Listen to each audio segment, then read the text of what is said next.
So student, these are the content of unit 5. हमें यहाँ पर इंट्रोडक्शन टू नेटवर्क क्या होता है, कैसे कनेक्ट होते हैं with the help of network. So किस तरीके से एक नेटवर्क फॉर्म होता है, distributed and multi processor operating system के बारे में हमें पढ़ना है। Then we have to study the case studies. तो हम यहाँ पर आज जो टॉपिक कवर करेंगे वो है नेटवर्क होता क्या है, उसकी एक डेफिनेशन और थोड़ा सा distributed and multi processor operating system के बारे में इंट्रोडक्शन पढ़ेंगे। जब भी हम कोई डेटा शेयर करना चाहते हैं तो वो डेटा सपोज के एक सेंडर है, एक रिसीवर है। सेंडर ने कोई एक डेटा सेंड किया तो वो with the help of network एक डेटा प्रॉपरली रिसीव किया जाता है। दैट मीन्स कि यहाँ पे दो डिवाइस एक दूसरे से कम्युनिकेट कर रही हैं, सेंडर और रिसीवर की डिवाइस एक दूसरे से कम्युनिकेट कर रही हैं। तो ये कम्युनिकेट करती हैं with the help of network. So network की एक डेफिनेशन हम ये बोल सकते हैं, network is a group of devices that communicate with each other over a link with each device is called host and each host has unique address। जब भी हम ओवर द नेटवर्क अपना डेटा ट्रांसफर करते हैं तो वो data जो होता है उसको हम पैकेट बोलते हैं। वो as a packet data transfer होता है। पैकेट उसको क्यों बोलते हैं? पैकेट मतलब जब कोई चीज उसमें पैक करके हम भेजते हैं तो वो वहां पर तीन चीजें होती हैं, सेंडर का एड्रेस, एक्चुअल डेटा और रिसीवर का एड्रेस। ये तीनों चीजें मिलके एक डेटा पैकेट बनाती हैं जो कि with the help of network, with the help of link transmit होता है from transmitter side and receive किया जाता है फ्रॉम रिसीवर साइड।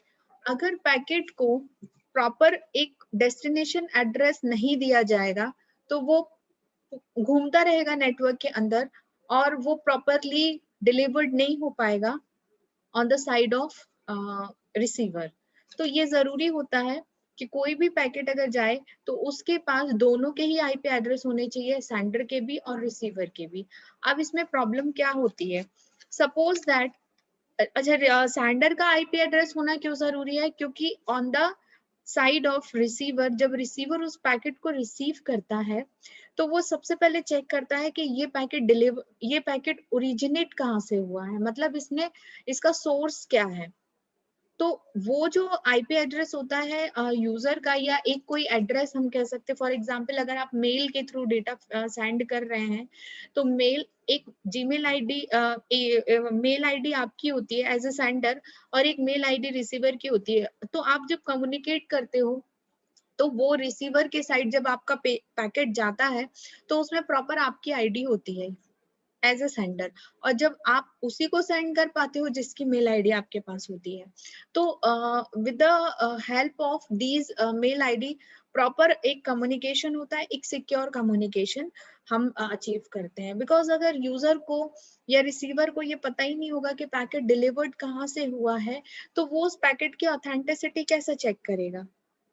ठीक है, तो ये होता है नेटवर्क फॉर्म होना। एक सिंपल सा एग्जांपल हम लेते हैं।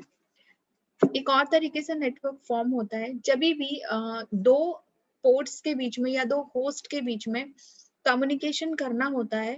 तो होस्ट ए होस्ट बी एक दूसरे से कम्युनिकेट करने के लिए, सपोज होस्ट ए को होस्ट बी से कम्युनिकेट करना है तो सबसे पहले होस्ट ए एक रिक्वेस्ट भेजेगा होस्ट बी को कि हमें डेटा एक्सचेंज करना है, तो are you ready to establish network?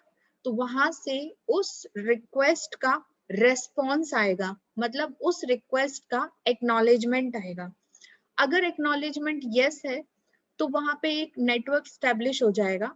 अगर एक्नॉलेजमेंट में अगर नेगेटिव एक्नॉलेजमेंट है, दैट मीन्स के होस्ट जो दूसरा होस्ट जो है currently it is not ready to accept data। तो ये एक सिचुएशन होती है जहां पर एवरी टाइम एक्नॉलेजमेंट चेक करना बहुत इंपॉर्टेंट होता है for the smooth and secure transaction over the network. अगर पैकेट को सक्सेसफुली डिलीवर्ड करना है तो ये एक्नॉलेजमेंट्स अपने आप में एक बहुत इंपॉर्टेंट रोल प्ले करती हैं। अगर एक्नॉलेजमेंट आ गया है तो फिर वहां पे आपका नेटवर्क स्टैब्लिश होता है। उसके बाद सेंडर रिसीवर को एक पैकेट भेजता है। अगर वो पैकेट उसको एक पर्टिकुलर ड्यूरेशन ऑफ टाइम तक रिसीव हो गया तो रिसीवर उसको एक्नॉलेजमेंट भेजता है, अदरवाइज वो उसको नेगेटिव एक्नॉलेजमेंट भेजता है। तो ये जो एक्नॉलेजमेंट होते हैं, तो अगर उसको पैकेट रिसीव हो गया तो उसने एक्नॉलेजमेंट सेंड किया, अगर नहीं हुआ तो उसको नेगेटिव एक्नॉलेजमेंट आएगा।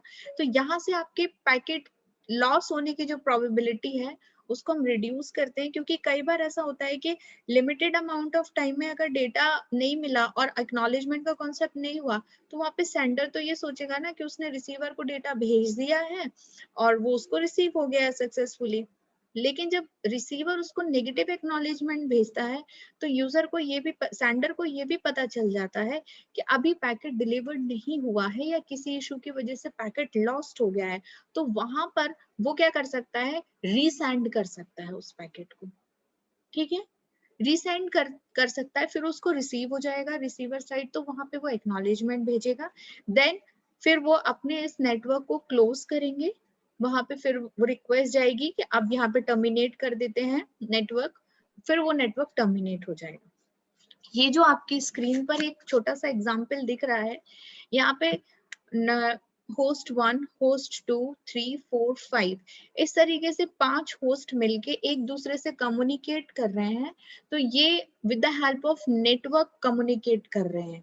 ठीक है, अब यहाँ पर ये भी पॉसिबिलिटी हो सकती है कि ये एक दूसरे से शेयर्ड मेमोरी पे काम कर रहे हो। शेयर्ड मेमोरी पे मतलब the common thing between these 5 port is the memory. ठीक है, वो कॉन्सेप्ट अपन आगे पढ़ेंगे कि क्या होता है। यहाँ पर क्या होता है कि जब कोई 4-5 पोर्ट या 4-5, ये जो एग्जांपल आपको दिख रहा है, एक दूसरे से कम्युनिकेट करते हैं और एक नेटवर्क स्टैब्लिश करते हैं, तो यहाँ पे जब फाइल एक दूसरे से शेयर हो रही हैं तो सबसे इम्पोर्टेंट चीज ये होती है कि इस नेटवर्क की सिक्योरिटी पे आपको ध्यान देना है कि क्या नेटवर्क की सिक्योरिटी मेंटेन हुई है या नहीं हुई है। तो नेटवर्क की सिक्योरिटी मेंटेन करने के लिए कई सारे एल्गोरिथम्स हम यूज करते हैं।